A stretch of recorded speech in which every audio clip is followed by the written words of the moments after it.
When I was about 17, I decided to buy a boat. I washed dishes all summer. And my friends all had Boston Whalers, and I bought one too. All my friends kind of made fun of the boat because it was different than the rest of the Boston Whalers. They always said it was the one the guy built in his basement.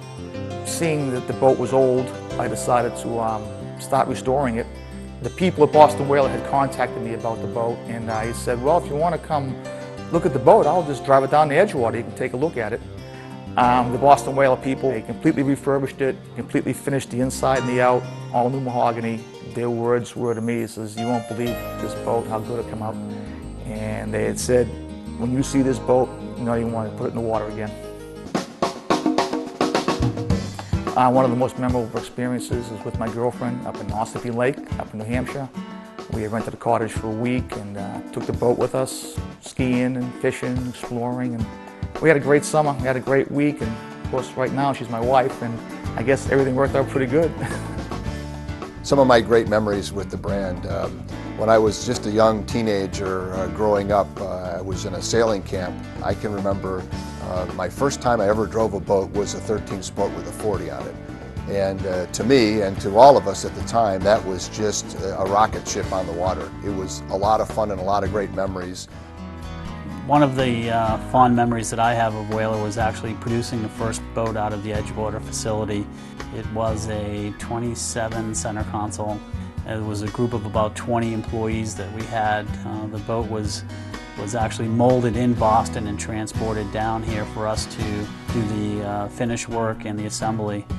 And after that was done, we took a group photograph, and very proud to have put out the first Boston Whaler out of Edgewater, Florida. I saw the first Boston Whaler when it was unveiled in the New York Coliseum in January of 1958, and it sure was an eye-stopper. People were all over this boat asking all kinds of questions, and I can still remember walking down the aisle and seeing these boats. They were pretty low-profiled to the ground, and Dick Fisher standing there and you know, showing this boat. A lot of people were looking and saying, well, what is this? You know, it's a whole new configuration. It's a whole new world of a boat design. Well, the first load of Boston Whalers was delivered by Dick Fisher himself. He actually drove the truck down, and we unloaded them. And after that, he backed his trailer into a post or signpost, left a dent, which we now call the Dick Fisher dent. In 1962, we had a very, very bad storm in this area. And the day before the storm, we had, I think it was 13 whalers we had received. I would say over half of them floated away on us. We found them on docks.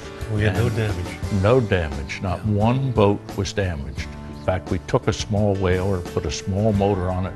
At high tide, we would go out across the marshes and bring them back. But they were all in good shape.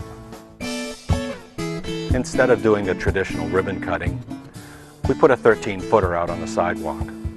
And I put a chainsaw through the middle of a 13-footer, and we parted the two halves of the boat and opened the showroom. It was more fun than cutting a ribbon. That's a good memory. I think one of my favorite memories on a Boston Whaler, I have several. A lot of them are related to my children. My son down in the Florida Keys, about 10 years old, caught his first bull dolphin, and he was a little peaked, but he was a trooper, and he stayed with it and landed that big fish, and I've got pictures of him with that fish and on the dock, and I proudly display them in my office, and that was a great time. One of the favorite memories I have of owning a whaler is the reaction I get from people when I pull up to the dock. And some young children will walk up and look at my boat and say, "Mister, that surely is a nice boat." And beside it are boats that cost $100,000 a piece, and they completely ignore the more expensive boats. They somehow know that a Boston Whaler is special. Younger kids, like my grandsons, who have a little 13 Whaler that I've fixed up for them, when they become adults, they're going to have Whalers.